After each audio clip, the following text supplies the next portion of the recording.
Friends, ఇప్పుడే అందిన వార్త. ఈ 2 రోజుల్లో ప్రజాపాలన దరఖాస్తుల స్వీకరణ బంద్ సీఎం అంటూ వార్తలు వస్తున్నాయండి. ఆ వివరాలు అనేది వీడియో రూపంలో తెలుసుకుందాం. వీడియో స్కిప్ చేయకుండా ఎండ్ వరకు చూడండి. కంప్లీట్ ఇన్ఫర్మేషన్ అయితే అర్థమవుతుంది. మొదటిసారి ఛానల్ సబ్స్క్రైబ్ చేసుకొని బెల్ ఐకాన్ ఆల్ పై ట్యాప్ చేయండి. వీడియో లైక్ చేయడం మర్చిపోకండి. మిత్రులందరికీ షేర్ చేయండి. చాలా మంది చూస్తున్నారు కానీ సబ్స్క్రైబ్ చేసుకోండి. దయచేసి ఛానల్ సబ్స్క్రైబ్ చేసుకోండి. లేట్ చేయకుండా వివరాలకు వచ్చినట్లయితే మనకు ఫ్రెండ్స్ ఇక్కడ చూసుకోవచ్చండి. Big alert. 2 రోజుల్లో ప్రజాపాలన దరఖాస్తులు బ్రేక్. ఇక ప్రజాపాలన దరఖాస్తు స్వీకరణ 2 రోజుల పాటు బంద్ కానుంది. ఆదివారం 31 తారీఖు, సోమవారం 2 రోజుల పాటు దరఖాస్తులు ప్రభుత్వం అధికార సెలవు అయితే ప్రకటించింది.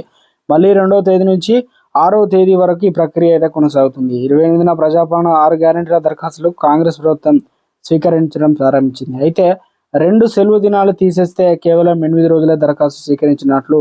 దీంతో తెలంగాణ ప్రజలు దరఖాస్తు గడువులు పెంచాలని ప్రభుత్వాన్ని కోరుతున్నారు. రాష్ట్రంలో కొత్తగా కొలుదీరిన ప్రభుత్వం 6 గ్యారెంటీల లబ్ధి ఎంపికల్లో భాగంగా ప్రజాపాలన దరఖాస్తులను స్వీకరిస్తున్న విషయం తెలిసిందే.